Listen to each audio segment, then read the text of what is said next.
Warning, may contain German beer, German highways, German houses, and, or nuts. I am Woodstock. Yeah, so my name is Wolfram Busse, and I do live here in Germany, more or less in the center of Germany, you can say. Not only by how it's called state, I would say. You probably know that Germany has 16 different states, more or less. So what like this? So we call this Bundesland in Germany. And so Bundesland is the equivalent of a state, and there's 16 in Germany? Somehow, yes. Okay. But we do not have that many differences between these states like you do have in the United States. So with different laws and so on. Some laws are maybe different, and for sure the culture is very different. Maybe better than it's in the US in differences between the states.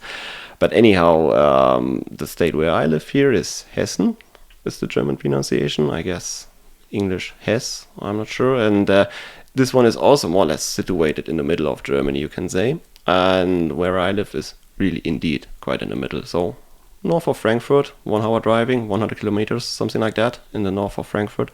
And I like it over here. And we have talked already about brownfields, or the new brownfields in Texas, right? And where I live, quite close to here, it's the original brownfields. So it's so Brownfest is a kind of like an Oktoberfest. No, I mean the village. So, the village Brownfest. That's right. Exactly. When the first time we spoke on the phone, you brought that up, right? Exactly.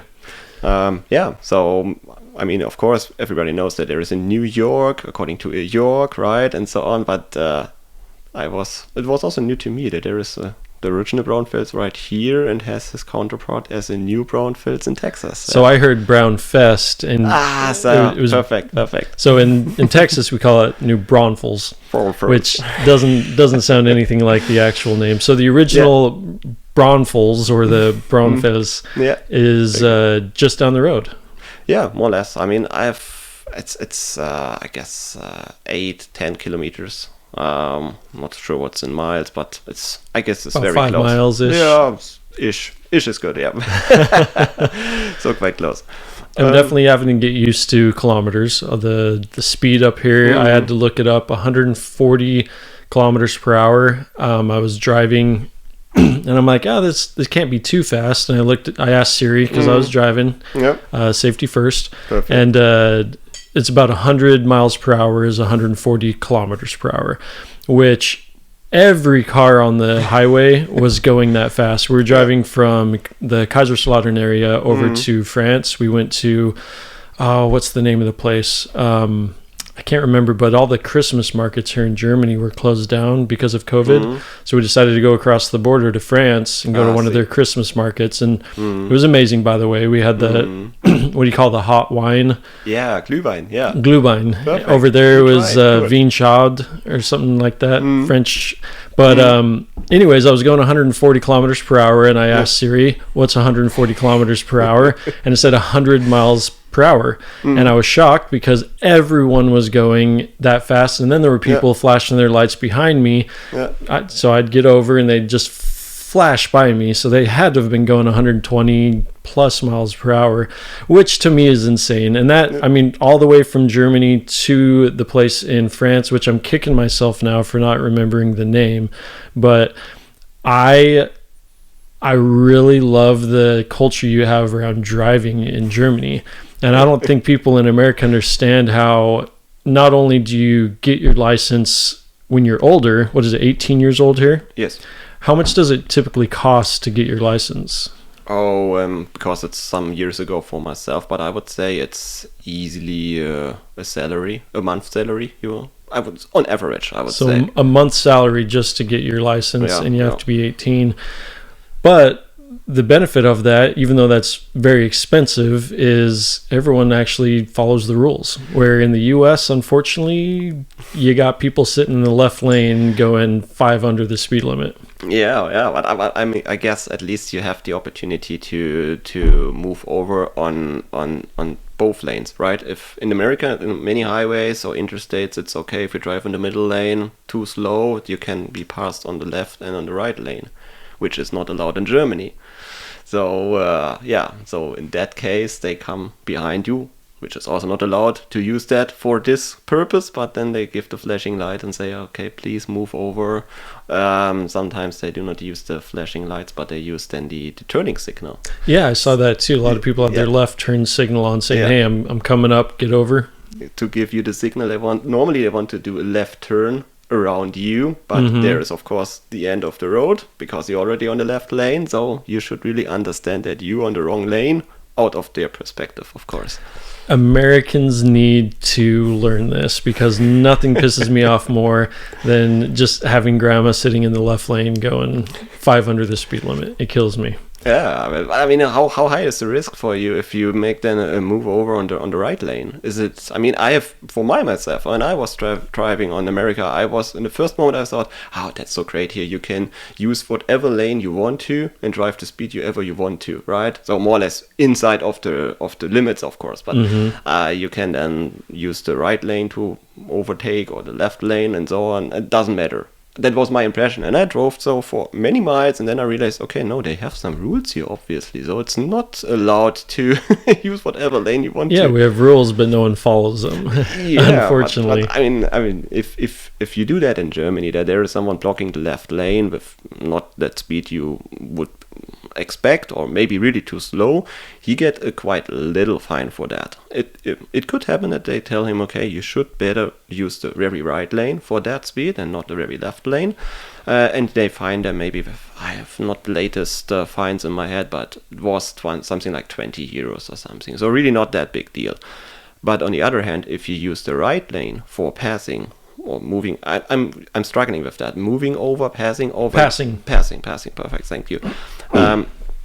So if you use the right lane for passing this, of course, this is a way higher risk, a way higher danger, because in the moment if you use the right lane to passing over, it could be that old lady, for example, moves then in the same moment to that lane and is not checking the mirrors because normally there's no one supposed to be at that lane. And then you have heavily crash, big problem, and therefore the fine for this passing off on the right lane is way higher. So, what do you know about what it is?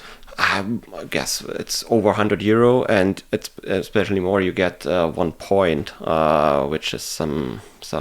I guess it's going too far, but you have just an account of that many points. I guess currently it's 8 points, so that's max. And then you. So as you're driving, if you have, say, a speeding ticket or a moving violation, you get a point, and if you get 8, it gets suspended, your license. Yes, so roughly it's like this. Yeah. So if you have 1 point and there's not another one coming, and after 1 or 2 years they remove that.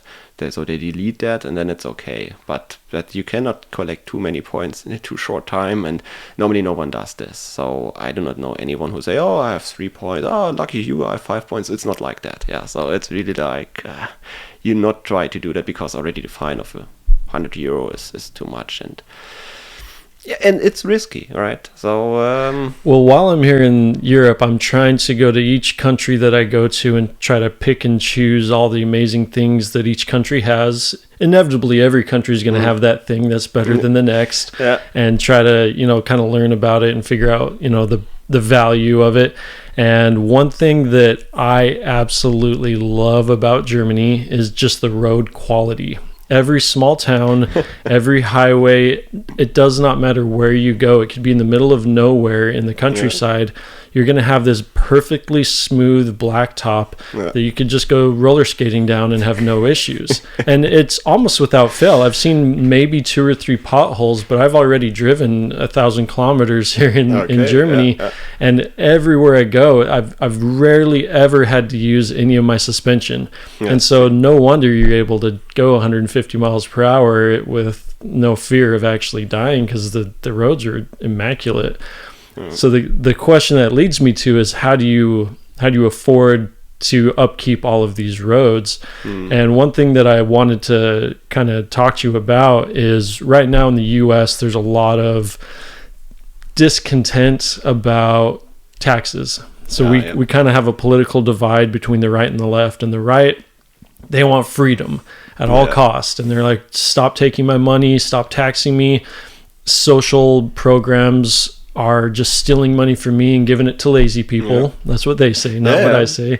And then on the left you have, no, we all need to pitch in, we all need to have higher taxes in order to pay for social programs that's going to benefit everyone. And in Germany, obviously the roads are a social program, everyone pitches in and it's paid for it. Do you have any insight on how the roads are all paid for? Not that much. I mean, we sometimes joke in Germany that the roads are paid twice or three times even, because we have the taxes on the gas price, so you pay there. Then we have taxes on the car itself, so the car owning taxes, you could say. Something. As you purchase it, you pay for it. Yeah, that comes on top. So that would be then the taxes for just any consuming good you're paying. So you pay an additional tax just for owning a car? Exactly. So how do they collect that? They collect that. There is also a change, I guess. They want, or I'm not sure if I've done this already, that they connect this to the CO2 emissions. If you have any, then it's higher. If it's less, but at least for a long time, or I guess still, it's on the cubic inch of the cylinder. Wow! I'm not sure how signature. Yeah, that's exactly how I say it. Okay. So the size of the engine, the larger the engine, they tax you more? Exactly. So if you have a 1.5 liter engine, it's less than if it's a 2.5 liter engine, which would be already quite big in Germany, to be honest. I mean, of course we have V8s also here, but we do not have that many trucks driving around with a V8 engine like you have. I've seen a couple Tacomas, but I haven't seen any large trucks. Not a single one. The full-size pickups, they are just too large for our roads. You can drive them, of course. I mean, we have also trucks driving here around, but if you live in a city and have a car in that size, I guess it's really a pain. I have a Ford F-250 diesel, and it really, like, I don't know how to describe this to people, but the country roads, yes, the road's actually amazing, but it's about the width of a single lane in the United States. But because the cars are slightly smaller, even going at 80 miles per hour, these cars are passing each other within inches, and the quality of the drivers and the cars and the road all combined, you don't feel too unsafe, but you're on these small little country roads, and you just barely edge around, like you're barely touching the shoulder on each side. The car barely, you don't even have a middle line on most of these country roads. Yeah, sure. I mean, that's happening. But I'm not sure. I mean, what maybe is quite interesting here is that if you can talk about roads, the roads are often coming from something, and of course, roads often have been there, at least in older countries, quote unquote, where they have been there even when cars have not been a thing, right? So if you go, especially in south of Europe, in cities, you have roads, quote unquote roads, so more or less paths between the buildings in the inner city, which are quite so narrow, because in that day of time when they have built the houses, that was just a donkey, a donkey with some I do not know, a cart. Exactly, a cart. So a donkey cart. That was the measurement for the roads between the houses. So or better say, the paths between the houses. And of course, sooner or later, you increase the size of the cars. You can try to do so, but you will not move all the houses. Yeah. So the road is there, and that's the measurement for your car. And in Germany, maybe we do not have the donkey the donkey cart as a measurement, but at least the horse, right? 2 horses, and what's behind the 2 horses? It's also a cart. Cart, cart, carriage. Something like that, and that's it. Yeah. And if you drive around in cities, they have maybe redone the roads over and over again, but they have not moved the buildings. No.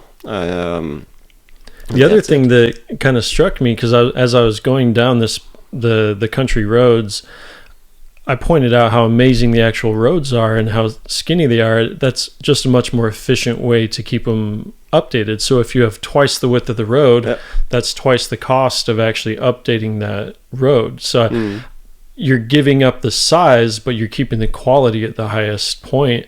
And I mean, that leads me into something else that we've been talking about, the construction of the homes here and the roads and a few other things that I've noticed is very built around efficiency.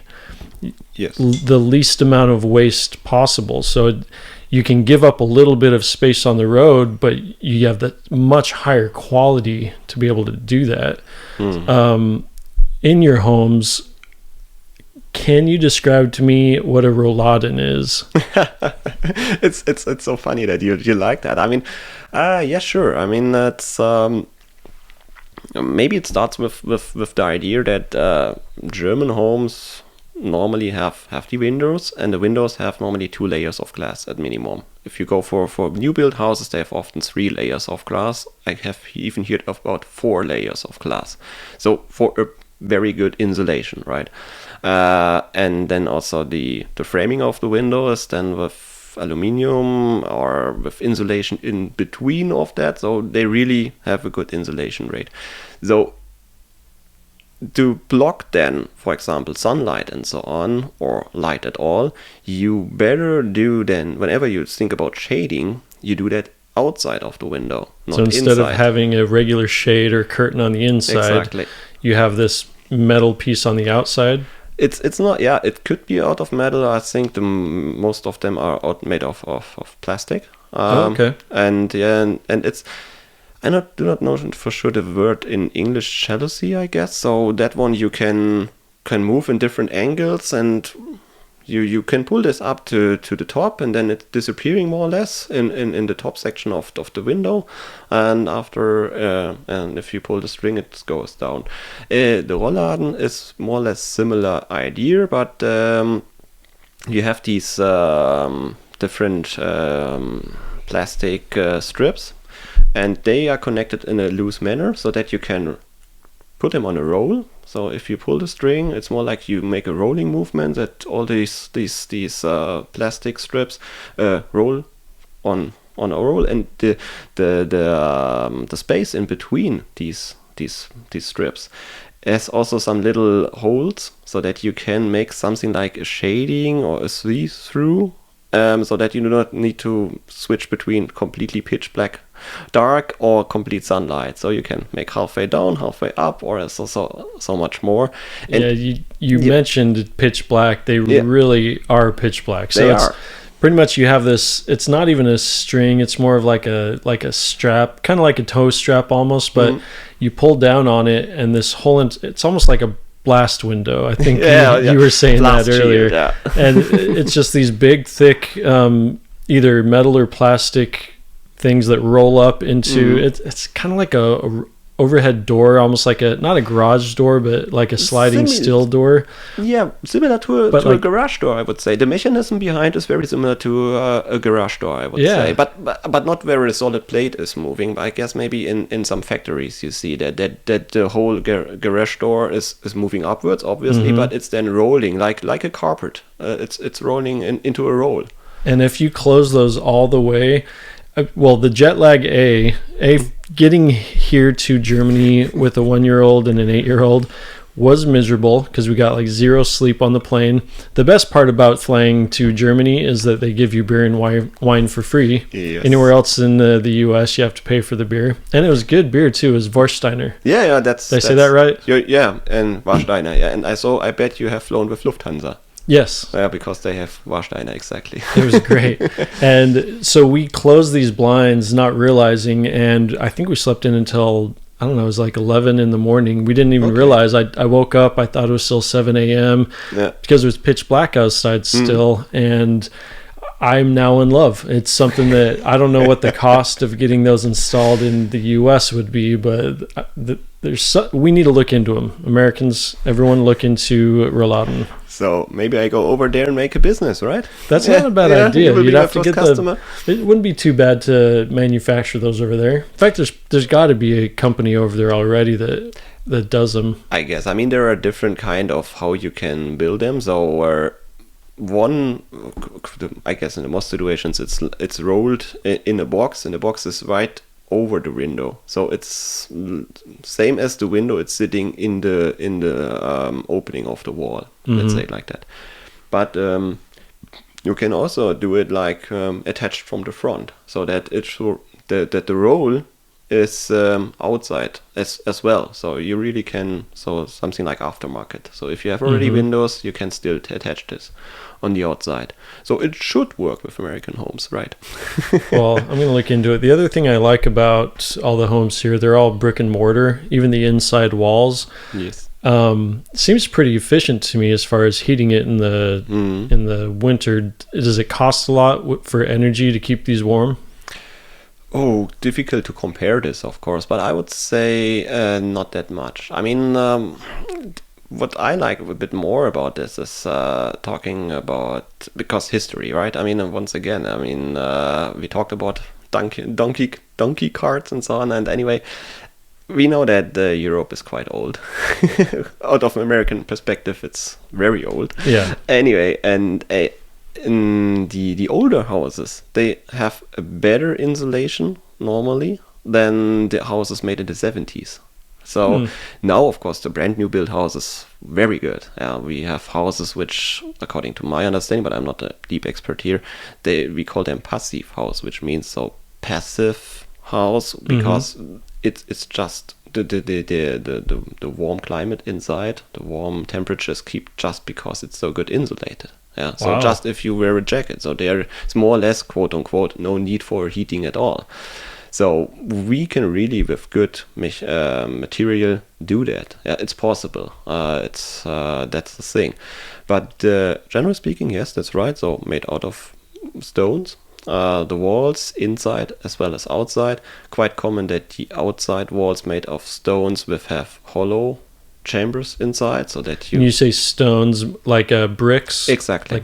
Okay. Thank you. Yeah, instead. So this is the point. So normally you have done the bricks, maybe bricklaying with some air cushion in between the two layers, or you have ready manufactured bricks which have a hollow inside. So of course they are done a bit bigger.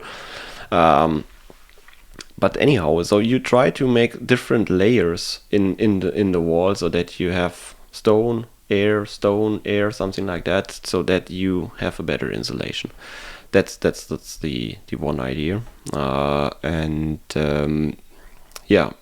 in the 70s they have made more or less, according to my understanding, the walls out of solid concrete. That's it. So without any air in between, and of course then the insulation is not that good. You can work with styrofoam and from the outside or inside, yes, but not that big. And the old houses, they have clay, they have wood, they have whatever you can find on a farm used for making up the walls, and it's still a very good insulation, and is still very good climate, because if you have moisture in there, it's going straight into the walls, it's kept there, and later then it's slowly but surely disappearing. So it's like the whole house is breathing, you can say. So it's not like a plastic bag. Didn't you say your home that we're currently in right now is roughly 100 years old? Very roughly. So built 1926, and not very special in Germany, I would say, or in this area, not really special. Just down the road, there are houses from 1890, 1850. Wow. So this can happen, right? Yeah. That's very rare in the United States. Having a home, yeah. I've been in a home that's older, about 100 years old. In fact, that's one of the people that I had on the show, it's called 1915 Farm. They have this old barn house that was built in 1915. And the renovations they had to do to it was pretty much remodel the whole entire house. There was no insulation. It was just, there was a hole going down through the floor directly to dirt. I mean, there was a lot to do to it. And most homes that are that old are either historical homes that you have to pay a lot of money to upkeep, or else they're just torn down. So it says a lot about the construction here that you actually have homes that are livable, that are that old. And if we're talking about efficiency, which we brought up earlier, that's definitely the way that we need to go. The single-use lifestyle that humans have created these days is not very sustainable. Somehow, yes, but I think funny exactly at that point. I mean, it's somehow not happening that the Americans would now build German-style houses to be more efficient. I think same as, or what I want to say is each country by themselves is thinking, okay, how can we be more efficient? Yeah, so it's not like that one country says, okay, we do already more than other countries are doing, and therefore we are good. First of all, they should. For example, Germany does nothing because America has still houses made out of wood with an electric AC running for heating and cooling, and that's it. No, it does not happen. So each country is thinking in their own measurements and in their own technology how to do better. And I think that's okay. Yeah, it's not that good idea to say, okay, we completely make one by one copy from another country, because there is a reason why it's working in that country and why it's not working in that country. The reason is very interesting. I do not know. Yeah, it's a very common question. Why do Americans build their houses out of wood? Yeah, it's really, I mean, whenever a German, I guess, is seeing the pictures in the media about a hurricane or a tornado hitting American houses, they say, okay, but why do they build the houses like that? Yeah, I mean, you can build them stronger. Yeah, use stones, use concrete, make thick walls, and they will withstand. Yeah, not just wood. I mean, come on, it's But yeah, I guess there is a history behind. Yeah, I mean, we have many hills, many mountains. It was easier here to get these stones for building the houses. And in that case, I really talk about laying stones on each other to build a wall. I mean, the basement of this house is the same. It's over 1/2 meter thick walls just with stones broken out of something like a mountain, right, or a hill. So yeah, it depends on where the house is situated, what was the material around. In the former times, they had not like, okay, we get building materials from the other side of the planet, right? So it was just what's laying around, we use that and build houses, and therefore you get some culture, you get some history, and you continue with that. And yeah, now looking with climate change and so on, then you need then to go further with what is around. Yeah. Cannot be the sense that we send you Rollladen and windows from Germany over to America. Right? So speaking of efficiency, didn't we just recently have a change of government in Germany? Yes, it is. So we had the election in fall this month. Fall this year, of course. And yeah, so we now have maybe a bit more green government than it was before, at least by the name, you can say. Yeah, that's the name of their party, right? The Green Party. Yeah, I mean, it's not that they are all by themselves. It's a coalition, if this is the right English word for this. Perfect, thank you.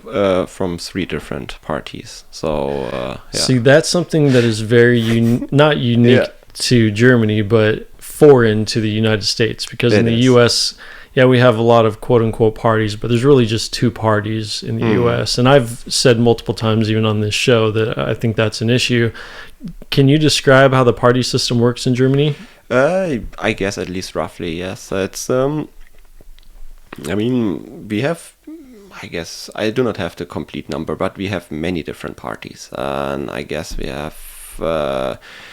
there is a little border. So you and I, we can maybe start a party today, yeah, and make all the paperwork for that. And maybe we find some friends, and then we are a party. And I mean, that's how it's supposed to be. Yeah, everybody can be voted and so on. But anyway, there is a little border. If you need then 5% of the votes to be in the government in the government of the whole country, of whole Germany. So by this, the national government, exactly, the national government. But by this, it's a bit shrink down. So we do not have 30, 40 parties. But I guess 5, 6. Do you have a rough, so 5, 6, 7 around there in the national arena? 5 to 6. If I'm not just guessing because I'm too lazy to count it right now.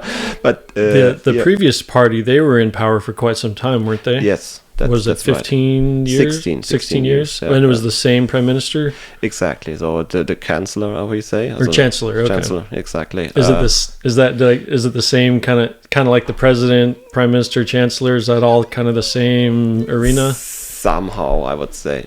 Oh, sorry. Hit the cable, hit the wire. Yes, somehow it's the same, I would say. There are different powers, I guess they have. I've already heard that even in Austria, where they have the same name for that. They also say Bundeskanzler, same as we do in Germany, Bundeskanzler or Bundeskanzlerin.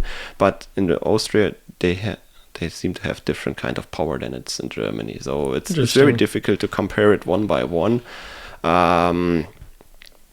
I guess comparing it to the US, we have the 3 branches of the federal government or national government. We have the judicial, which is all the law and the judges, the legislature, and then the executive. Is that the same in Germany? I guess, yeah, sure. So these 3 columns, I guess, the 3 columns of the democracy, we have the same. Yeah, that's very right. But I'm not sure if the chancellor or the chancellor is also then the head of the military, for example. I guess the same in the US. Yeah, as it is in the US. I think it's not the way like we do. So it's more split to different kind of heads. We don't really, I mean, from our history, I guess, at least, but generally speaking, we do not really like the idea that there's one guy too powerful, right? Yeah.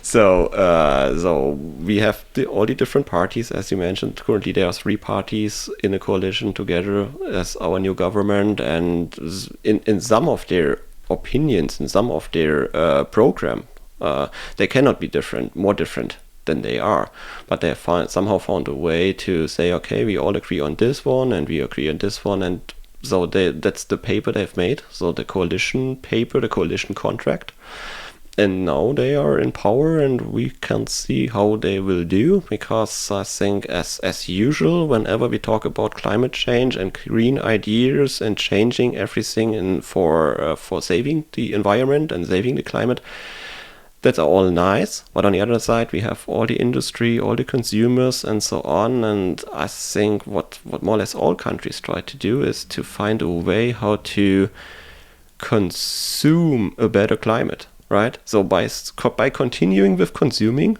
because this is how the world is working more or less, I would say, right?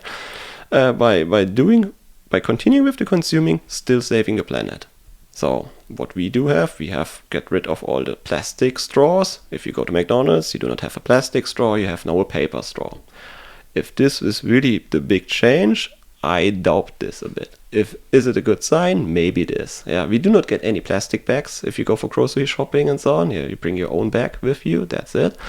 How long has it been like that? I think that with the plastic bags is now for a few years. So that's recent. That's not even with the straws. I think it's now for 1 year or 2. So it's nothing completely new. But yeah, so thinking about waste is a point. Often in the media you get somehow the feeling, okay, each single individual should think by themselves. What can they change? What can they maybe consider? Is it really necessary to eat meat that often or meat at all? Or is it necessary to try to use the plane for vacation, so for travel? Or maybe it's better to do vacation holidays right in front of your door and so on. So they give very many different opportunities, and it's currently, I think it's quite easy to give yourself a picture about how do I live with that planet. Yeah, it's the meat I consume, the business travels I do, the holiday travels I do, how big is my personal carbon footprint. This is something each individual can consider by themselves. And yeah, of course, if too many citizens see by themselves, okay, I would really love to change that, but I cannot do it by my own. Please, government, do something. You, at least in Germany, can get votes with that. If you promise them more or less, okay, we will make restrictions so that your neighbor is not driving that big car anymore or something. So as a little example, there are people who say, okay, I vote for that. So it's somehow a bit difficult, I would say. I mean, on the one hand, it's especially what you explained, that those guys who like their freedom to the end, they say to everything, no, I do not want any restrictions. I do not want to get any laws against that stuff what I do. But on the other hand, there are people who say, no, I would love that everybody lives like I do. So if I'm, for example, I'm a vegetarian, everybody should be a vegetarian. I mean, that's easy. In the moment, if you anyway have that lifestyle and think your lifestyle is the best and would heal the world, you expect everybody to do the same. Of course, it's not working like that. At the end, there's just then another market. You have then big grocery stores for vegetarian goods, and they are still shipped around the globe, I guess. So it's a very difficult topic, I would say, but at least you can get attention and can win votes with the green ideas, with changing something, and even with making something more expensive. I don't know, but I think that's quite nice. Whenever I say to Americans, our gas price, $7 per gallon. That's something that when I did an American tour, and you were kind of asking me earlier about it. I loaded up my family in that F-250 diesel, and we pulled a trailer behind us for a few months across the United States. And I was complaining because in California it got up to $5 per gallon, which is a lot of money, over double what it was in Texas when I left. And here, $5 per gallon is pretty good. It would be amazing. I mean, no idea. I mean, you maybe have seen the we talked already about these big pickup trucks, so the full-size pickup trucks, how you call them. So Dodge Ram, F-150, and so much more. Not only they are too big for our roads, and furthermore, you cannot really find parking spots, especially not in parking garages or parking houses. In cities, you do have that, right? And I have seen that in Austin, for example. No, in San Antonio I was. And I said, what the hell, you can even drive with that vehicle inside that building and find a parking space there? It's completely mind-blowing. Anyway, not only the space is an issue, but also the how you say, mile per gallon. So it's just cost of the fuel, and then if there was a tax like they have here, where they tax you on the size of the engine, exactly, that's going to put a lot of people out of savings. They're going to be broke just off owning that big old diesel truck that they love that big block engine for. Exactly. So there are some Germans, of course, who drive these vehicles as an imported vehicle, right? So there are shops where you can buy an F-150 or Dodge Ram and so on, but then it's really a hobby. It's by passion. You drive a V8, you pay all the taxes, you pay the high gasoline and so on, the prices for all that, but on the end you have not really a good need for that. You don't have that big trailers and so on that you need all that capacity of that vehicle over here. I've seen some travel trailers being pulled around here, but they're just pulled by normal cars. It's pretty impressive. Because they are lightweight. They are made out of aluminum. I do not like that word. And what I've understood in America, they're quite common to make out of steel completely. They have a heavy weight, right? They're going to be made mostly. The higher end ones are made out of aluminum. Lower end, they're going to be like a wood. But most of them, they're going to be fairly lightweight still. But they are a lot larger. So like mine, for example, it's like 38 feet long, where most that I see here in Europe are closer to probably 20 feet. You're talking about the caravans, I guess, right? Yes, the caravans. Exactly, yes. Yeah, of course, those are especially, but also just for dumping some dirt, so the kind of trailers where you can load a car on top. Yeah, like just a normal trailer with the flatbed, those are going to be steel, for sure. Yeah, and no one would build it then out of steel over here. Oh, so even the frame of it. Oh, okay. Exactly. Yeah, because my frame is definitely steel. That's the only way you can get that much weight. I mean, okay, maybe the axle is steel as well over here, but what all the bucket, the bed itself is aluminium. Yes, so So and that's probably pretty expensive just to buy a small little trailer at that point. I do not know what the American prices are, but yeah, it depends on. I mean, you can get them at a Home Depot, how you say, so hardware store, for I guess 500 to 1,000 euro. But you can also get them a bit more fancy, a bit more solid, and then it's about 2,000, 3,000 euro. And still a bit smaller in size because it somehow matches with the size of our cars, right? So it's and for those of you wondering right now, the exchange rate, I think it's like $1.12 for every euro. So the euro is a little stronger right now, but pretty close. It was more than that. What? Excuse me. It was it almost gotten up to $1.50 per euro a few years ago, I believe. So yeah, dollar's doing a little bit better now, but. Good on the European Union for keeping that currency strong. Yeah, that was the time when Europeans travel, or Germans, which I know, traveled to the American states, and then it was like €1 is $1.50, and then if you look at all that fancy brands, and you get them so cheap, and they had all the suitcases overloaded with all that stuff, with Nike shoes, with all that brands, and and have been happy with that. Yeah. Mm-hmm. By that I've realized that I'm not sure about that point. I've not now done my research about that, but what I realized is somehow a jeans, so a blue jeans, is more like workwear in America than it would be casual, or at least business wear. Jeans, definitely not really business, but you're going to see high-end jeans and you're going to see just work-end jeans. Like right now I'm wearing some like, I don't know, probably $30 American Eagle jeans. The things I've worn since college, probably things I'll die in. Could be me. It's like the old lady with the hairdo. Once you get to a certain age, you just keep the same style no matter what. Exactly, yeah. Same thinking over here. No, on my side. No, but I think it could be. So what could work if you, for example, go on a business travel, or at least let's say you're working in a business where you normally wear a suit.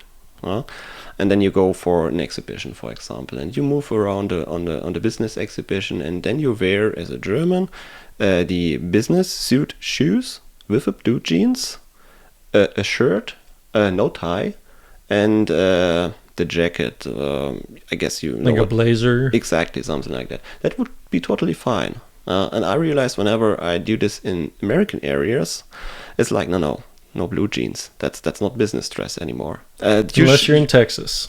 Okay, Texas, you're allowed to wear those boots, jeans. It's the most weddings I've been to in Texas. Okay. You wear blue jeans. Okay, which I love, but that's very unique to probably Texas. I don't know, maybe other southern states too. But you're right. Yeah, having slacks over there is not, or is definitely required. Not required, but. You're not going to be taken seriously unless you're a billionaire wearing a t-shirt and jeans.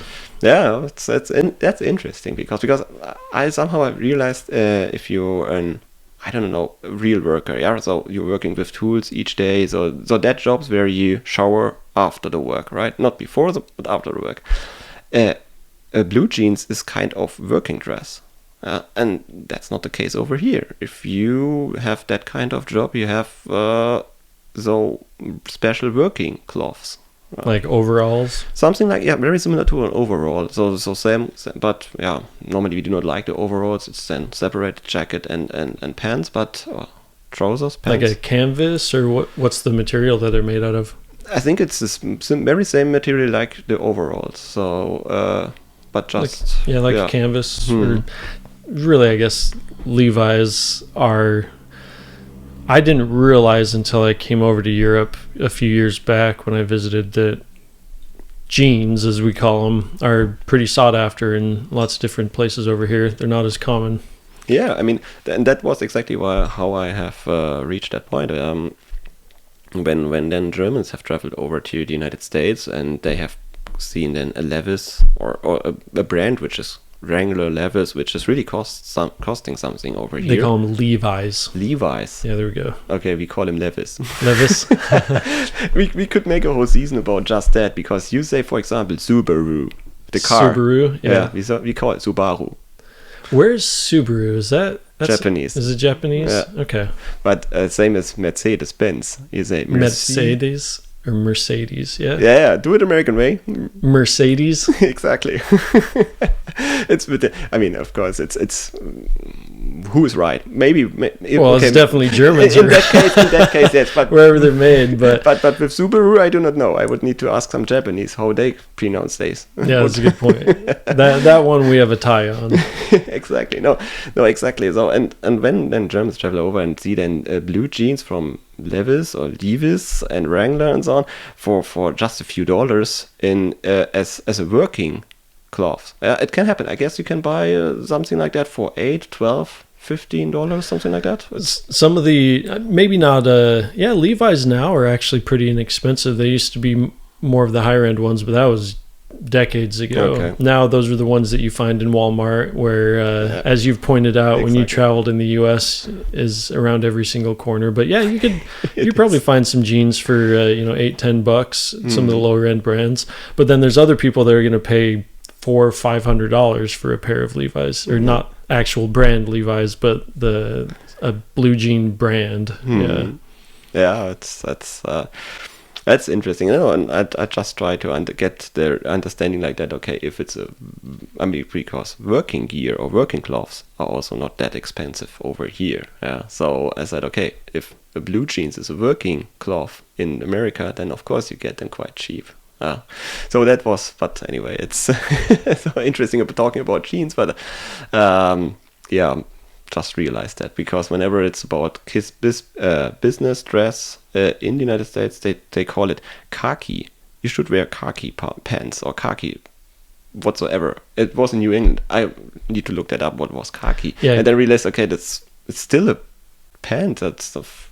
Yeah. Yeah, khaki would just be like a dress pant that has a specific color, though. Yeah. Khaki would be like that tan, light, color. But you get them in all different kind of. So it's anyway. It's really weird. Sometimes, and then are these situations where you think, okay, that's a Western country. I live in a Western country. Cannot be that hard to make some exchange. Just go over there and you speak the language, and then it's easy. But you realize it's not. Funny joke. Someone was talking about Arkansas. I said, okay, I know all 50 states. I do not know Arkansas. And I looked around the map. I said, okay, there's Kansas, Arkansas, but why you say Arkansas? When you say Kansas, you can say Arkansas. Or, right? No? Why do you say Arkansas? What's that? Yeah, we have a weird language. You say. It's true. I mean, we were bastardized. We were talking about it earlier when we were having a little coffee and cookies, which, by the way, I have to give props to my buddy Wolfram here. I showed up at his home, and he's been great the whole entire time. I came, kind of set up some of my equipment, sat down with his wife and children. We had some coffee. We had some homemade cookies that his mother-in-law made, and they were fantastic. They looked like they were out of like a shop, and very, very at home. And this amazing beer from Monshoff. Did I say it right? Monshoff. Yeah. Monshoff. Yeah. Thank you very much. Cheers again. Cheers. Yeah, you're welcome. So we were talking a little bit about political items, and although it kind of gets mind-numbing to talk about politics, it's such an integral part of our life that I kind of like to touch on it, especially since I'm in a different country. You already talked a lot about sustainability. Obviously, the majority of Germans believe that being sustainable and more environmentally friendly is important, or else you wouldn't have elected a green party or a more environmentally friendly party. Do you have a semblance of like a right versus left in Germany as far as politics go? Somehow you have, but by far not like you have with the two-party system. So I realized in the United States, it's really like it's a bit sad that you do not have something in between. It feels like you need to decide one of both sides, and then you are all in, and there's nothing in between. In Germany, we do not have that much. There is when there is a party which is claiming for themselves to be right in the middle, a Volkspartei, as we say then in German, a public citizen party, which is not covering just the extreme point of views, then it's quite big. So the biggest parties claim themselves also as the party right in the middle. But we have parties for the left and we have parties for the right. And of course, whenever talking about these, it's difficult. It is... it's for sure not showing the majority of the people. It's also not like, okay, all the German citizens 50-50 or whatsoever. It's maybe a few percentage on the far left and a few percentage on the far right. And of course, the far right is seen as a very critic point in Germany because of our history. Many Germans even mess this up. They think, okay, it's 70 years ago, whatever happened in World War II and so on. It's 70 years ago. What can I do with that?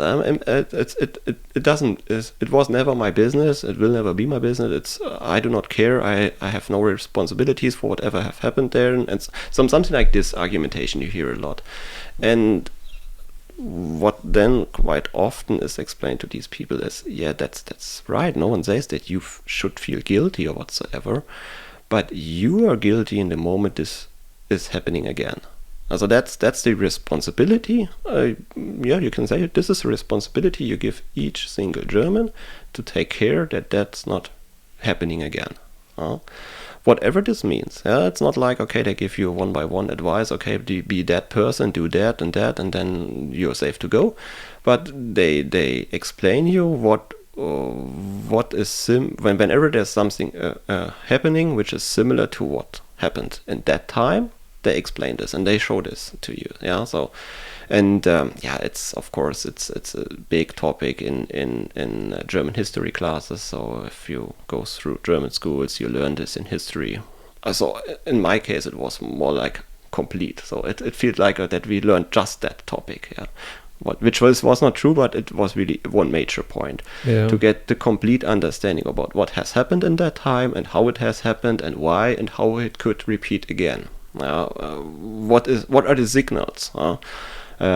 Because we know that this was also in the beginning. It was a party which was voted, or with all the laws and so on. It was not nothing evil which was poured out over Germany just in one, right? So this is of course the situation we have whenever we talk about the far right. They are there, but as soon you can claim them as Nazis, as we say. So I guess this is the same word in English, I guess, right? It's normally out of any discussion. Then it's, if they say, okay, I'm fine, I'm okay, then call me Nazi, I'm okay, forget about it. That's not possible. On the other side, of course, if you go to the far left,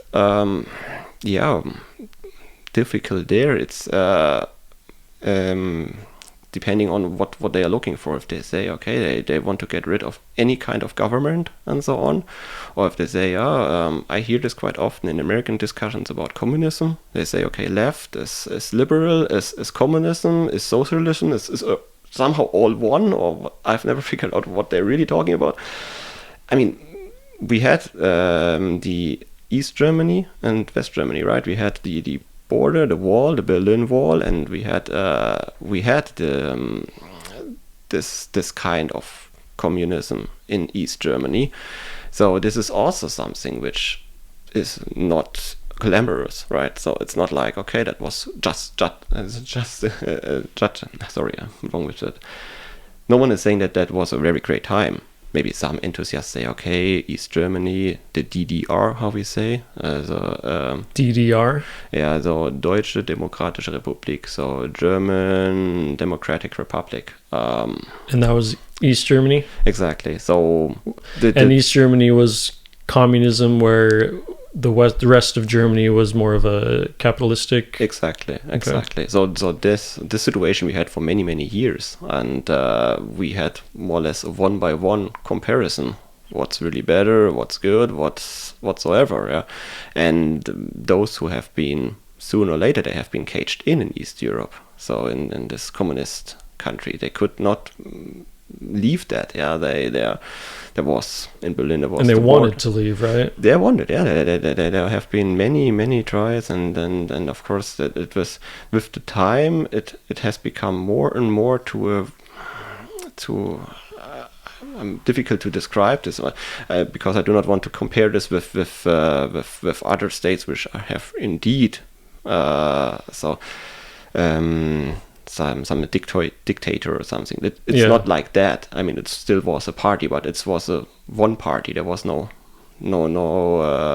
other party, and there was just the one party in the DDR. So in the East, kind of like how China is right now. It's just the Communist Party. That's the only option there is. Exactly. So you can compare it with that. Maybe China, maybe even North Korea, but okay, I guess this is going a bit too far.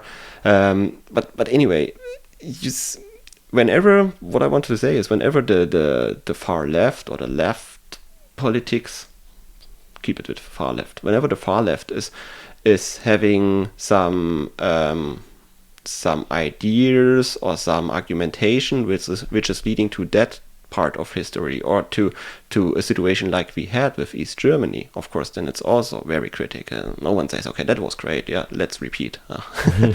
So I guess with knowing that, it's quite easy, or we have good examples for both extremes.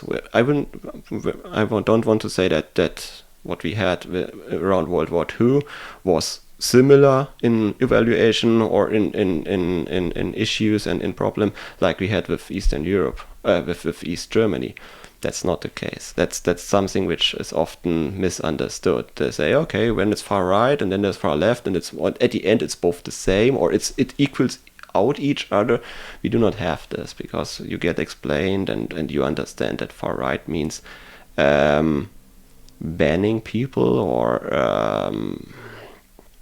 censoring, and I mean, we the far right around World War II was even Holocaust. It was like, okay, there is a citizen, or there's a human born, and just because he has the wrong religion or he has the wrong whatsoever, he cannot skin color, sexual orientation, whatever it be, something he cannot change by himself. Something he cannot change at all. He's born with that, and he will die with that. He cannot change this, and just because of that, what others claim as wrong, he is free to get destroyed or to put into the gas chambers and so on.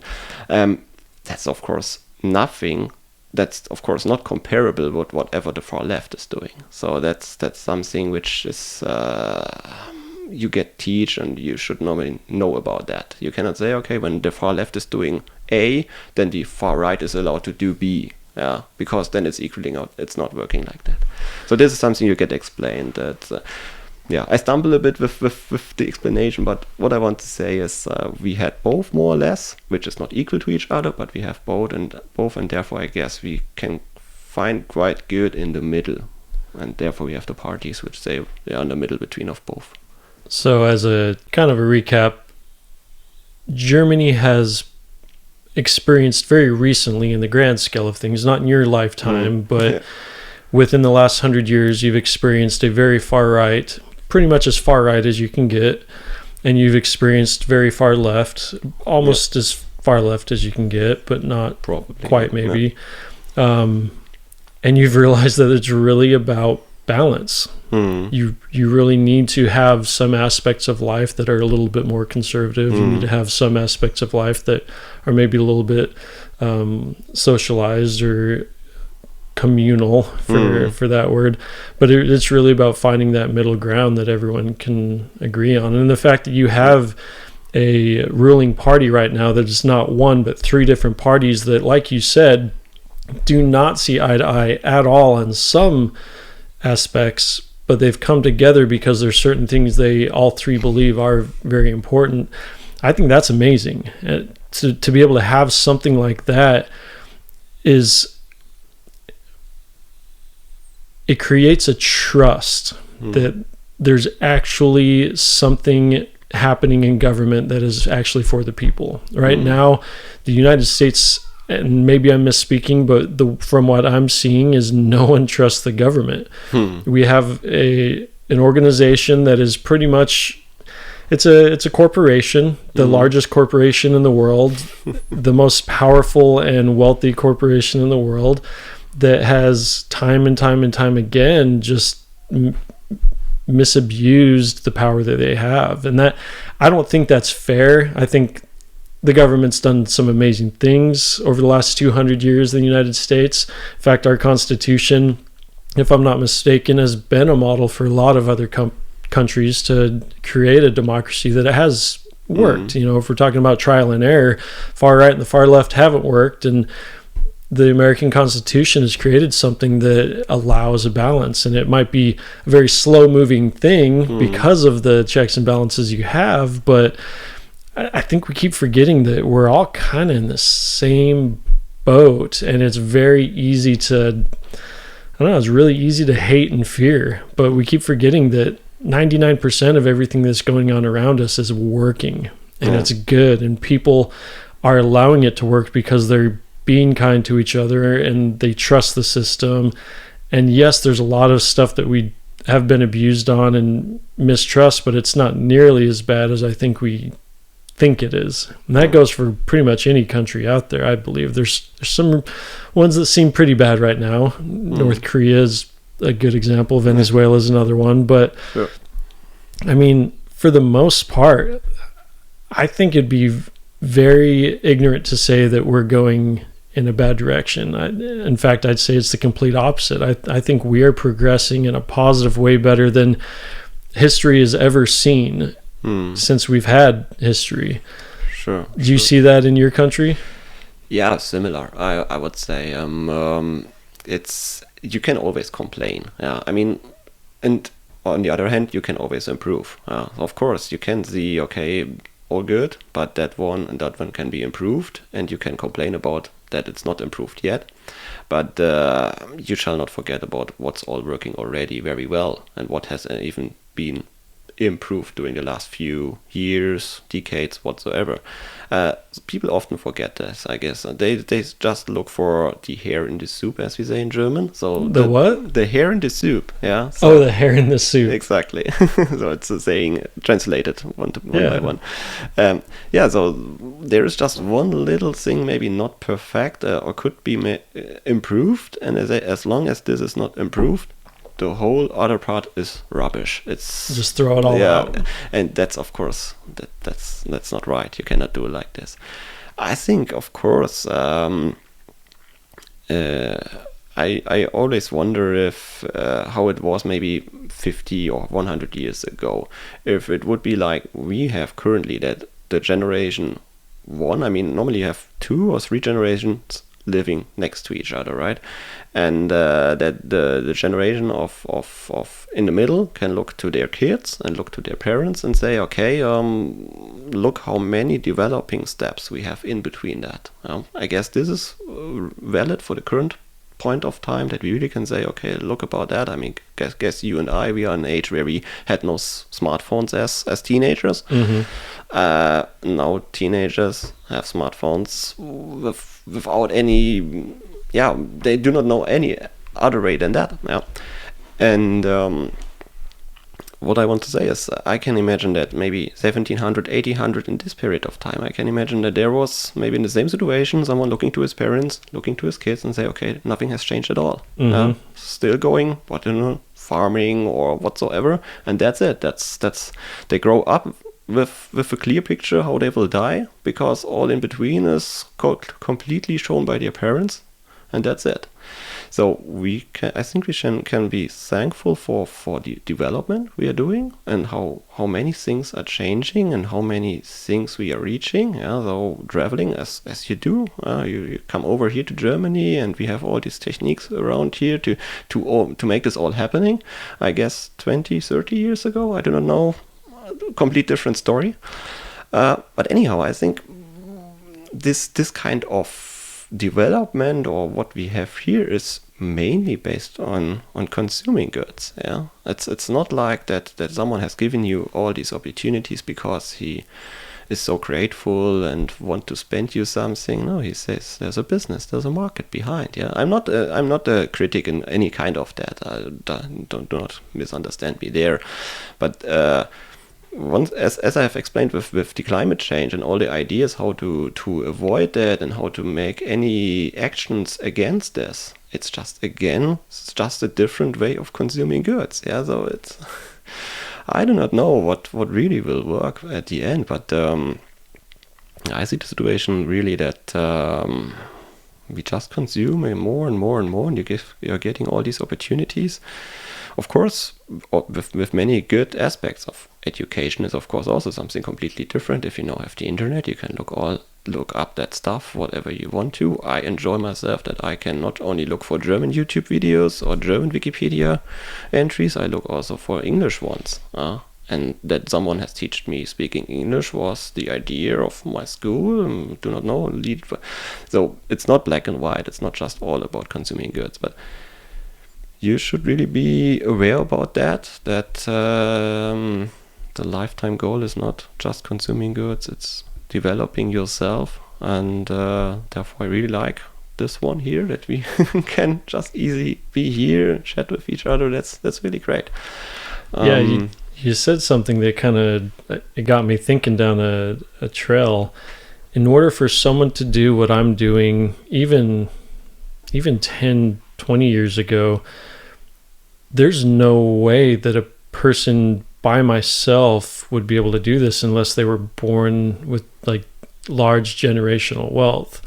I didn't come from money. My mom and dad, they had 6 kids, and they could have gotten, in the United States it's called food stamps, and for some reason he chose not to. His pride was strong enough to keep him from doing that, and whether that was the right decision or not, I don't know, but I always felt safe and we always got fed. We didn't have a lot, but they didn't have a chunk of money to give to me as I was going. I had to pay my way through college. I had to pay off student loans, and then I just had to work to build up enough money to do what I'm doing right now. And I never would have been able to do that, say, even 10 years ago, because it's not the ability of me to be able to work increased. It was just everything's cheaper now. I was able to afford a microphone and be able to upload things to a thing like YouTube, or like what I use called Anchor for podcasts. That it's just inexpensive, and it still costs me a lot of money. Don't get me wrong, but sure. To have someone be able to speak with no, I guess, no marionette, no puppet master up there that's paying the bill. In order to send someone back in the day, you'd have to have these $1,000 cameras, these tons of money for a whole entire crew to come over just to be able to record something and be able to transfer that through the airwaves by the time in order to just get on the radio, let alone TV. And now we have things like podcasts and YouTube that the normal common man can actually get their voice out and actually be heard. That right there is, to me, the most exciting thing about the future. Is we were talking earlier about how you drove from Texas all the way up to South Dakota and everything was the same. Yeah. And that translates, as an American, your whole entire life is set. You can travel for days and days and days, and you're just going to see pretty much the same culture, the American culture, which is just, I mean, it has a lot of merit to it, but it's not anything compared to if you drove the same amount here in Europe. You could go from Portugal all the way to Romania, and how many different countries and languages would you get through just that drive? Good question. Yeah, so Portugal would be Portuguese, obviously. With currency euro, Spanish would be Spanish, of course. Spain with Spanish. Probably around a dozen. Yeah, sure. So it would be a lot, but it is. Yeah, I mean, I guess Texas is double the size of Germany somehow. Even it's the same. Yeah, I drove for 8 hours and I was still in Texas. Yeah, somehow. Yeah, so it's not possible. If I would drive 8 hours, yeah, maybe from Munich to Berlin, but no, yeah, it's with some traffic or with heavy traffic, yeah, okay. But if I drive from the middle of Germany 8 hours, I normally always cross a border to a new country in a matter, because many things are different then. Different kind of culture, different kind of food, different kind of grocery stores, different kind of currency, different kind of language. So it's a complete different world. Yeah. So just traveling a little bit, you get a lot of different mindsets, ways of living, things that are completely different than your way of living. And so your ability to have, let's just call it an open mind, is huge compared to someone traveling in the US. And me being able to, for a fraction of the cost of what it would have cost 10, 20 years ago, to be able to come to a completely different continent and have a conversation with someone who's born and raised in Germany and spread that out to literally anyone in the world can listen to it, as long as they speak English, which luckily for me, there's 1.5 billion people that speak that. I mean, it's unheard of, but what that's going to do is, when you realize in your youth that the way you've been raised is only one of an infinite different ways of being raised, and you come across that brutal awakening of, oh wait, I don't know everything. My dad didn't know everything. My grandpa didn't know everything, and I will never know everything, and my kid never will. And there's so many different ways out there. It breaks a little bit of your walls down, and it's painful and it sucks, but what it does, it opens up the rest of the world. And that's when we can start having conversations about how we're going to actually take 3 different political parties and merge them together, versus, no, this is the way I've been raised, this is the way it's right, and anyone else is out to get me. They're trying to tear down my way of life. So I'm ecstatic that we actually live in an age to where we can transfer knowledge not only from one distance to the other at a distance greater than we could ever imagine through the magic of technology, but also just the bandwidth, the quantity of knowledge and really wisdom that we can just pump into each other's brains gets me very excited, because just the what hour or two that I've spent with you in your home, I've seen things that I'm like, oh, I didn't know that it's things that are so foreign to me that I never would have been able to experience those without the ability to come over here. And for us to be able to have this conversation and someone in China be able to actually listen to it and hear, oh, there's a lot of different ways to live, that's going to break down a little bit of their barrier to where they're at least going to have the ability to listen next time someone that's different from them speaks up, and doesn't just immediately shut them down. Yes. And I think that's beautiful. I think that's the reason why humanity in general is really going in a really good direction and fast. Yeah, I think so. By all the exchange you can now have with all the different kind of media, so as you explained, and furthermore, you can easily travel, you can easily chat with each other, you can make videos loaded up to World Wide Web and so on. That's great. And I ask myself often if it would not be possible somehow if all governments of the world could come to this one agreement that, I mean, immigration is of course difficult. I understand that. Yeah, if you have a country A and you let there live 50% from country B in and let them live there, country A will not remain country A. It will probably be country A plus B something. And I understand that many people say, no, I want to leave country A like it was before. I do not want all those foreign guys here. That's something I can indeed understand. On the other hand, I was thinking, if there would be something like a program where each country on the world would exchange their citizens if they want to. So if you say, okay, you give me your American passport, I give you my German one, no one is losing anything. Yeah, it's just the same exchange of people, but I would have the opportunity to live, I don't know for how many years, as you live in the United States. You could live as a German or as American in German would be even more interesting. You can live here like you would, and there's no borders, no boundaries, because currently, of course, you need to do this still like a vacation somehow, I guess. Yeah, you cannot say, okay, I earn my own salary while I stay in Germany, same as I could not go to America as a tourist and say, okay, I want to work here and there so that I can stay a bit longer. That's not possible yet. I really hope that they make something like this. And on top of this, that they give some more vacation days to the Americans.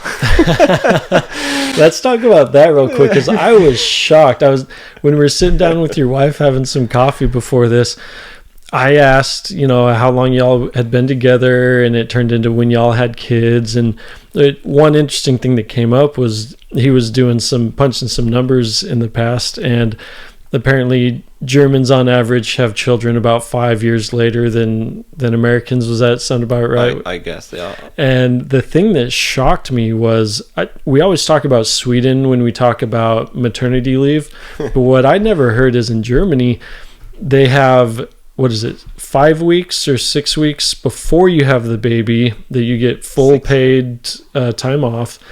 And then you have a whole entire year after you have the baby, you're going to get paid 60% of your salary for a whole entire year. And then even if you decide to stay gone from that job after a year, you stop getting paid, but you have up to 3 years to go back and say, all right, I want my job back now. And they have to give it to you.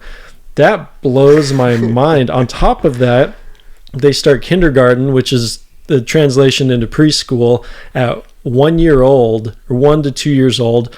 It's completely free and paid for up all the way through college. So he was talking about potentially moving to the United States, and he was telling me about, he was punching the numbers of what would have to happen. He's like, well, that'd be great, but here I don't have to save for my kids' college. I don't have to pay for health insurance. I don't have to pay for preschool. How can I possibly afford to live in the U.S.? And in my mind, I'm like, you know what? How do I afford to live in the U.S.? And it seems to be working because, the U.S. does have a great standard of living. You visited, you've seen how it works. It's very difficult on a single salary. Most people who have a above average quality of life, usually the husband and the wife both work. They don't have a lot of kids. If, like my family, if you have a single income and you have multiple kids, in my family's case 6, I don't know how my parents did it. I'm starting to pick my dad's brain a lot more since doing the podcast, because I realized that I don't ask him enough questions. So I called him up the other day. I'm like, how did him and my mom, neither of them came from anything. My dad's dad passed away when he was young. My mom came from absolutely nothing, and they both ended up going to college while having kids. They were 22 when they had their first kid, ended up having 6 kids while going. They got their bachelor's degree at a pretty top college, BYU. Then they went and both got their master's degrees. And by that time, I think they had 4 kids. 4 or 5. They had adopted my cousin as well on top of that. And then my dad went on to get his PhD, all 100% just them working. I don't know how they possibly survived. Whoa. Like, my mom would tell me stories about how she would cry because people would come visit and she didn't know how to feed them. And I'm like, well, that's good for them. They worked their ass off and they should be proud, but man, imagine how much easier it is to just survive and be a human being in a place like this where you don't have to tie your healthcare to a job. I don't know. I don't know what the right answer is, because in America we do have a really nice quality of life. You just have to work your ass off for it. I guess that's the point, yeah. And I guess you can maybe see also, that's the advantage and the disadvantage, right? I had once a conversation with an American who was already so fed up with America because he has known about all the good things or the advantage we have over here in Europe / Germany, and then he asked me, for what is America the greatest nation? For what is the point? Something like this he was arguing. I say, yeah, okay. What you're telling me is, look about it. You have the freedom. Yes, you have many freedoms in America. I guess you have even more freedoms in America than we have in Europe or / Germany. However, this includes the freedom to suffer. Right? I guess that's the point. Yeah, I mean, we in Germany, maybe we have with health insurance, social security, free kindergarten, free high school, and so you have many of these amenities, I guess you say. Yeah. It's, which is cutting off the, if your life would be an up and down, it would cut down the downs at least, right? But I think it's also somehow cutting up the ups, right? So the idea of becoming from a dishwasher to a millionaire, if this is the wrong translation, because we have the same in German, of course, is then more likely an American thing. Yeah, so it's not impossible, of course. I mean, I'm similar to you. So I'm grown up in a family where no one has a bachelor degree or something similar. No one has. My parents have not visited university and so on. But due to the fact that it's all free of cost, I could at least try it. Yeah, and I've tried it, and somehow it has worked out. And now I'm a mechanical engineer, and I'm very thankful for this. And I can work in that job. And of course, my life is a bit better than it was for my parents, better income and so on. So this one was given to me as an opportunity for free. But I guess it's not that easy to make a big business in Germany than it's in the US. So you cannot become that easily that rich. Somehow it seems to be. I'm not an expert into this, but I think that's the point. So you have these up and downs, way bigger, way more far more up, far more down in the US than compared to Germany, and you can decide what you like more. So that's a great way to look at it. Your ability to skyrocket up in wealth is pretty huge in the US, but at the same time you have to be willing to work for it. You have to beat out the competition. And if everyone's working really, really, really hard, you got to work really, really, really, really hard, and that comes with the price. Mental health, your just lifespan in general. You talked a lot about family. You're able to have 3 meals with your family and spend a lot of time with them. And you can knock on the 1% of the US, the CEOs. I doubt they got that. They're working 100-hour weeks. That's what it takes to really truly be successful. One thing I've learned in my experience, I've worked through various different industries, medical industry, construction, oil and gas, and all of them. I've risen to the top. I've been able to get promotions and get raises. But I think back on the time that I put in, I couldn't have done that had I had the family I have today. I had to put in 70 to 100 hours a week just to be able to keep up that standard to where I am edging out the competition, because every single person is there for the same reason. They're there to have the best life they possibly can, or sacrifice at that moment to save up enough money, which thank goodness the US has a dollar that's so stable, and you can trust the financial system to where you can save up enough money to where when you choose to finally make family, you've got the capital to be able to kind of glide on. So there really is just, I guess, a cost value for that, and it comes down to whether in the US we want to be the last bastion of a real hardcore gritty Western free market with all the good and the bad, or do we want to move more into a more stable country like the European cultures that y'all have, which I definitely see the benefit of both. The way that you put that really kind of puts it into perspective. Yeah, sure. I mean, I agree. I mean, that's me myself, seeing all these advantages I have here in Germany, I still really hardly consider to move to the US. I really have spent, 5 years for doing research, for applying for the green card lottery, for writing CVs to companies, apply for a job where you get also a working visa. It's not the right word for working visa, but you know what I mean. A visa which you get just because you work for that job in the US, so they send you off or whatsoever. So all the different kinds of possibilities to live in the US for a few years or longer, even to stay there forever. I really consider that. I've tried to find all the details, and I've looked for all the details.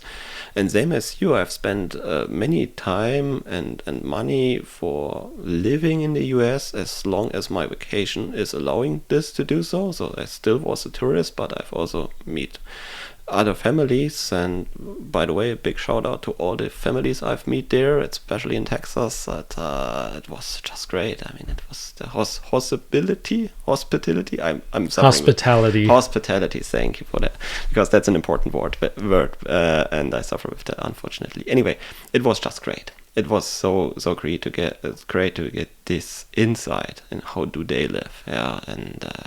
Because of that, I had the possibility to join a Thanksgiving even with an American family. I had the opportunity to join Halloween so my two kids have been stroll around the houses, or how you say this, during Halloween, doing trick or treat with other two kids, and it was so great. I mean, that gives you really deep insight in how different cultures can be, and you see the differences, you see the similarities, you see you often take then something with you what you can do better, different for your own life. Yeah, that's really great, this kind of exchange. How do other people do that in a different country? Yeah, I mean, if you break this down to the main thing, of course, all of them go to sleep, all of them are eating something. Yeah, more or less all of them go for work or need some money. Yeah, the basics are all the same, but the way how to do that is so different and so interesting. And it's what I want to say is it's difficult to judge what is better, the American way or the European way, if we want to call it even that like that. But for sure there are differences, but also many similarities. And for sure you can do some learning out of this. But whenever I think about that, I say, okay, it's fairly easy for a European, I guess, at least for a German, because we have these 20 days per year vacation as minimum. 30 is common, so 30 days, so I can easily go over for 2-3 weeks in a row traveling through the US. Otherwise I would have not been able to do all the trip from Houston up to and that's Falls. Minimum. Any job that you get, you're guaranteed 20 days per year. Yes, minimum full salary. Wow. And 30 is common, 30 days. So it's not like, okay, some special arrangement and so on. So in 2 up to 3 weeks in a row using these 30 days, because I mean, normally you work Monday to Friday, Saturday, Sunday is free, of course. So if you say, okay, I want to travel 3 weeks in a row, or have 3 weeks in a row vacation, it's just 15 days. Just 15 days, because it's just a half of. So if you have 30 days available for the whole year, on top of this you have, of course, the public holidays, which I always forget how many we have. I think it's even a bit more than you have in the US.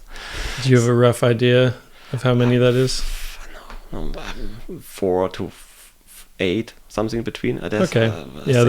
It's also coming depending on the state. Bavaria has a bit more. So to put it in a kind of a comparison between the US and the way you were talking, 20 to 30 days, is that just business days, Monday through Friday, or does that count the Saturday and Sunday towards it? Do not count. Okay, so that's probably about 5 weeks, which is quite a bit. Like in the US, if you're just starting out, you're lucky to have a week, 5 days. Some people don't. Most companies, you have to work there for 3 months before you get any time off. And then, but on the other hand, you can work your way up to where you've got multiple weeks off as well. But even a really good negotiation to where you're asking time off, if you ask for 5 weeks, that's pretty much at the top end of it.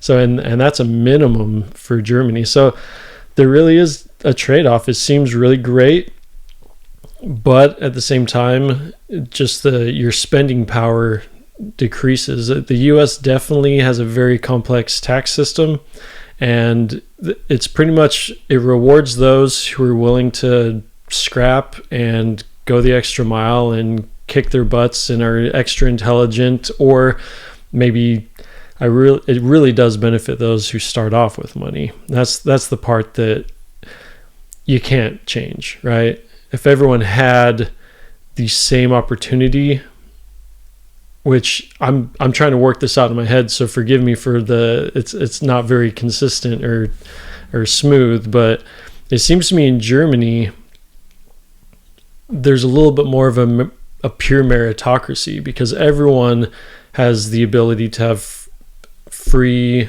preschool. You have free all the way up through college, so everyone's kind of on the same playing field. Is there a lot of private schools in Germany that the rich go to? We have them on top. Yes, that's possible. You can pay. I do not know how much, but it's expensive. It's possible, but not common.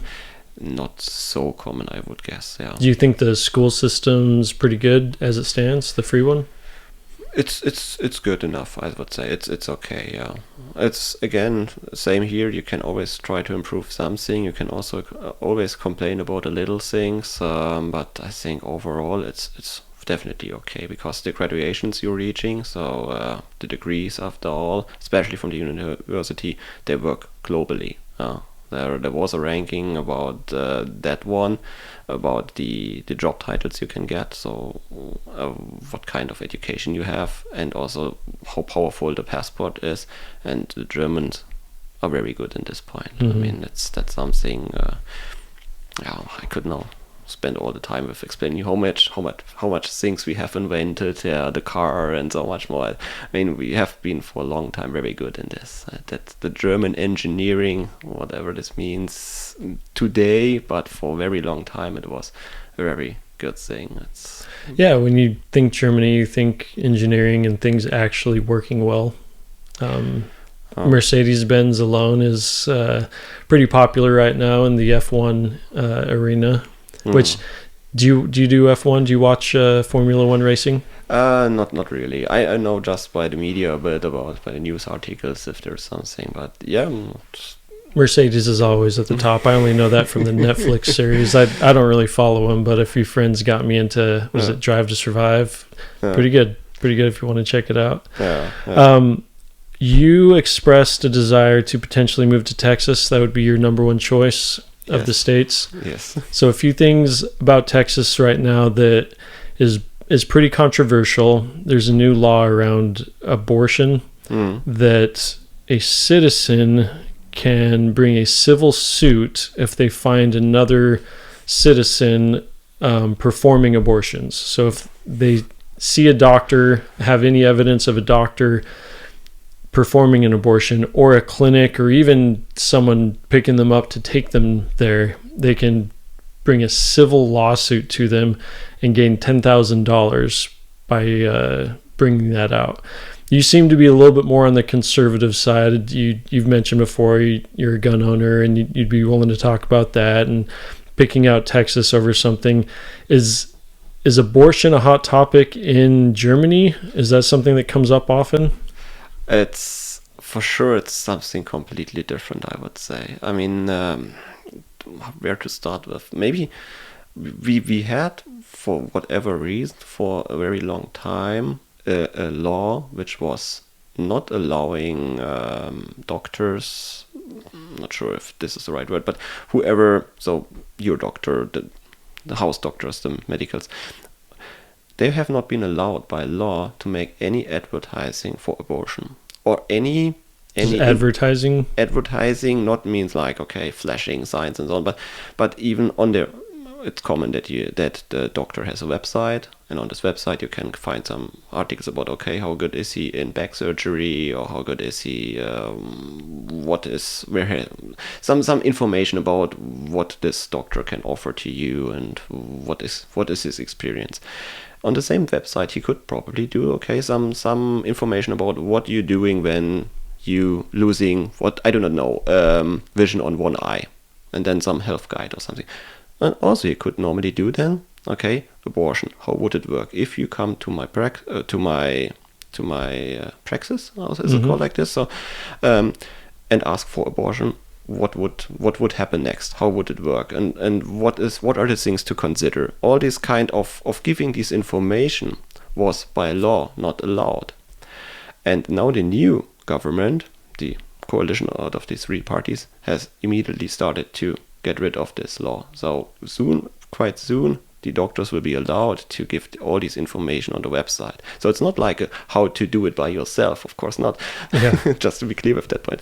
But it's about, okay, what are all the things which are need to be considered? Because of course you cannot do an abortion when you're in the 7th month of pregnancy or something like this. There are clear rules, and it's in the early stage of pregnancy, it's possible, and so on and so on. Do you know how many weeks into it is that it's allowed in Germany? Unfortunately, not in detail. I guess it was a bit less than it was in the United States. So whenever I have realized that in the United States, it seems to be, or especially in conservative states, it seems to be a huge topic.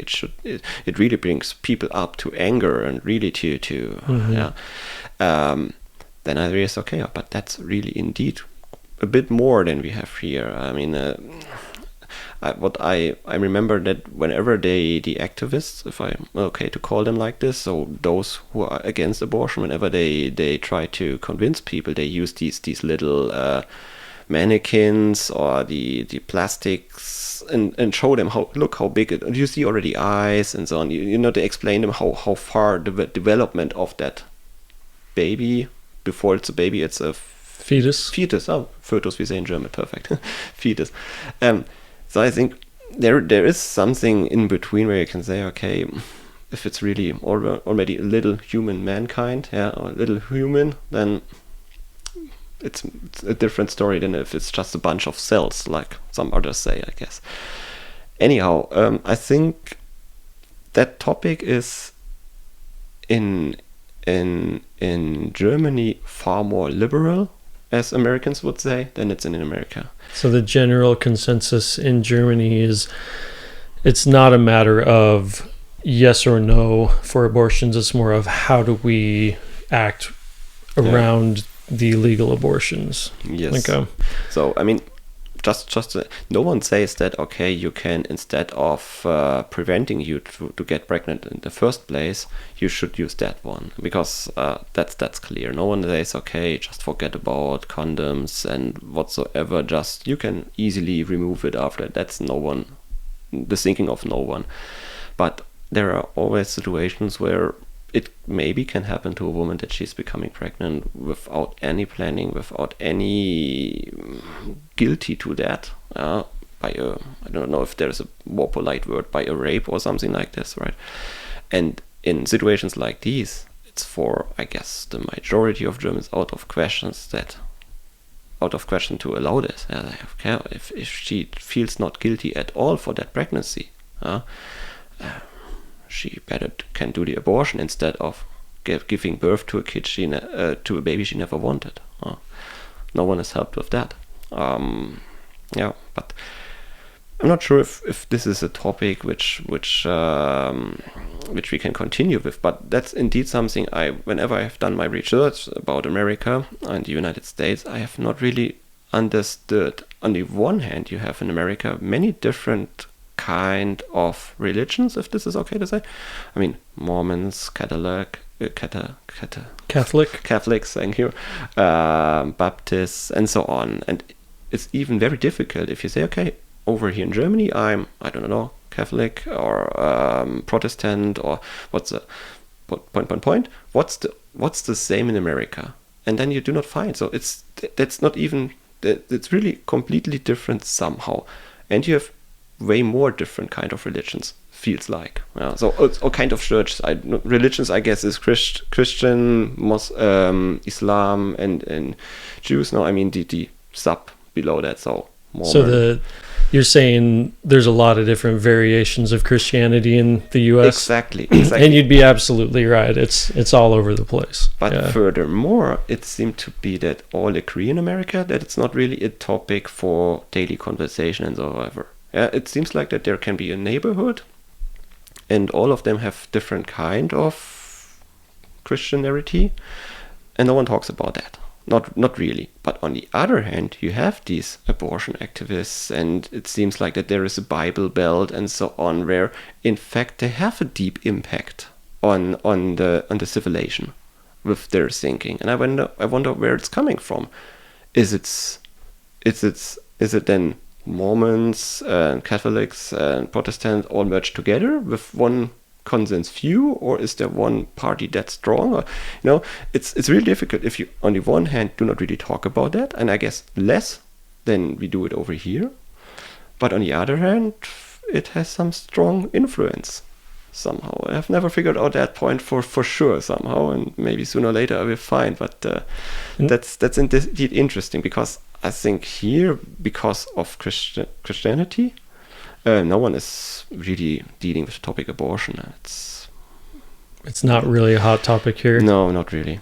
So what is the religious temperature in general in Germany? Are most of the older generation religious and the younger not? Is everyone all Christian? Is there a good mix of atheist, agnostic? What's the general feeling around religion in Germany? I think the first point is very much on the point. So the elderly people are a bit more into it than the younger people. Catholic, Protestant, all of them, both? Both of a that good mix. One. Okay. So Catholic and Protestant is the major two ones. Depending on which state, it's more of the one and more of the other. Maybe it's different. I mean, of course, you find many young people who are totally into it and go to church each weekend and so on. But I think the majority does not do so.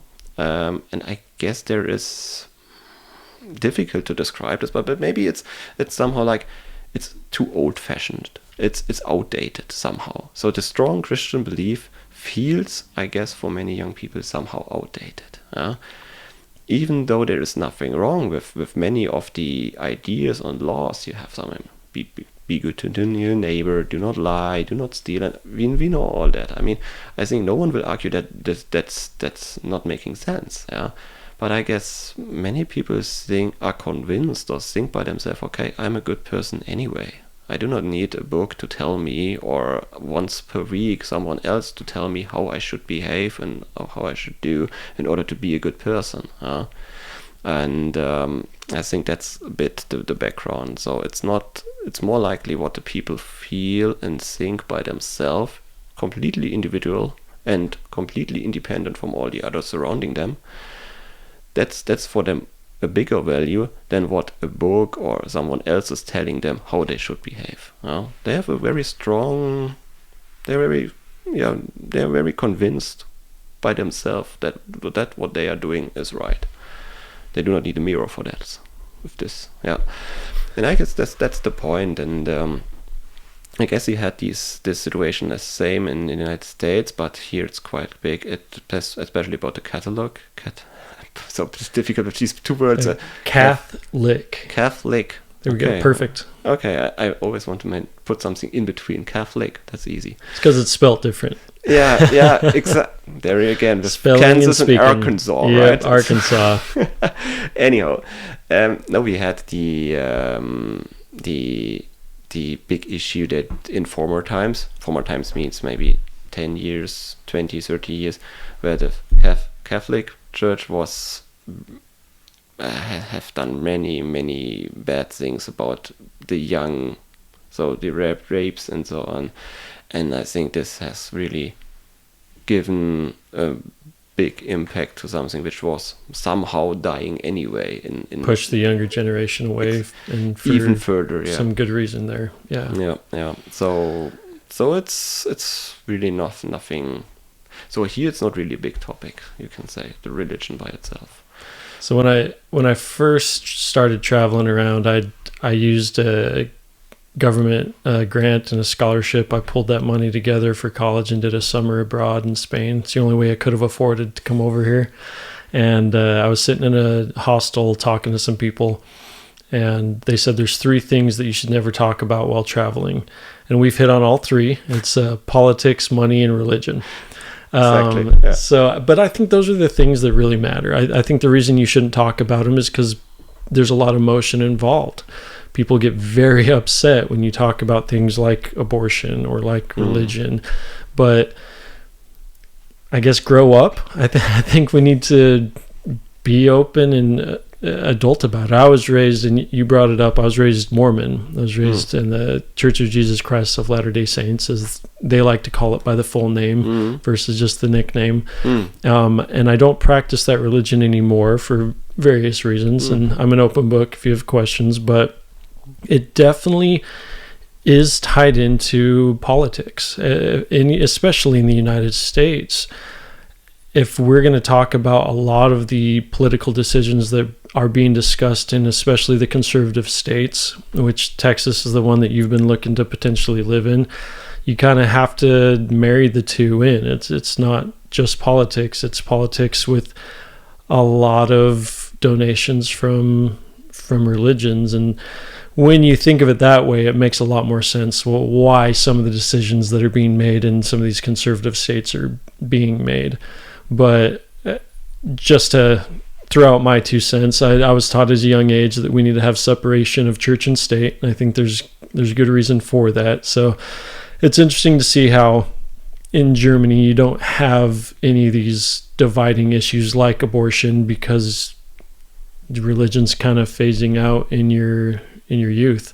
And some people would be horrified by that, but I think what you said is the most important part. It's that if they're good people and they're treating each other well and they're doing what Christ taught, which is the golden rule, treat others as you would want to treat yourself and care for your neighbor, I think that's more important than whatever creed that you adhere to.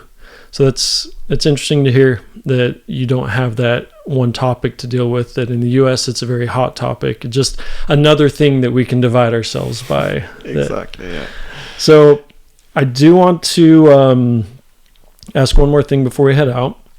And this does tie into religion and being in Texas, because right now in the United States, there's it's pretty inevitable that marijuana is going to be legal in the next, I'm not sure how many years before it's federally legal, but I think there's 20 to 30 states now individually that have marijuana legal.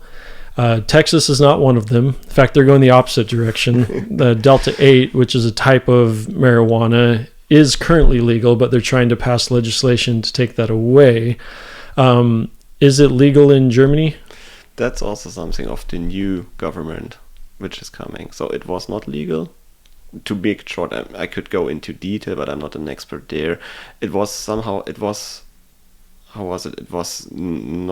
legal to consume, but it was not legal to buy and own it, something like that. It was a bit weird, and so they want to get rid of this. They want, I guess, similar to what you're doing in Colorado in the United States, so something like, okay, there is a clear, clean, free marijuana to purchase, and therefore, it's clean stuff. It's okay and everything, and they pay taxes on the purchase and so on. That's the important part. I guess so. That's indeed what the new government is telling. So they think they somehow, I mean, the green ideas for climate change, they cost some money, obviously, and they say, okay, on the other hand, if we legalize marijuana, we have savings for all the police actions, prisons, lawsuits, not lawsuits, but whenever you need to go to the lawyer for that and so on. So they save all that money, and they earn some taxes on top of this. And so it's the Green Party and the Green Party. Somehow, yes, but in this case, I think it was even the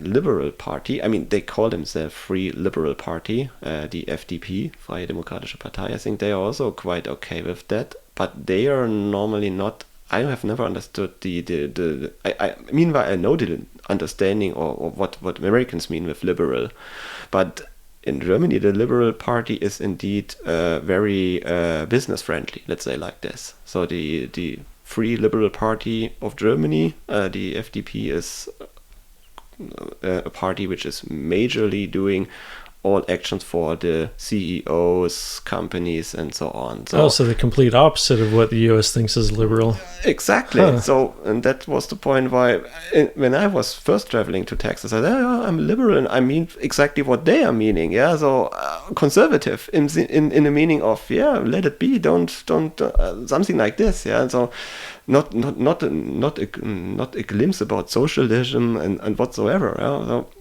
it's interesting how different the meaning can be of the more or less same word here. But anyhow, they try to do that, to legalize marijuana. I mean, I do not know how many years it's ago, but many years ago they have more or less legalized prostitution really? In Germany. Yeah. So wow. Yeah, it's I think we are one of the liberals state.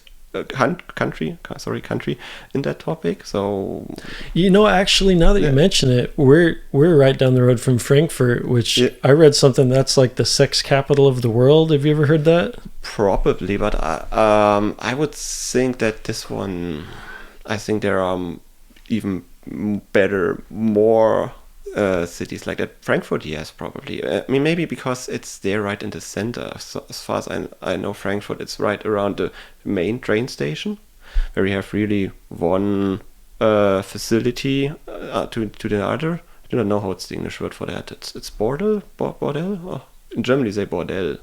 Like brothel?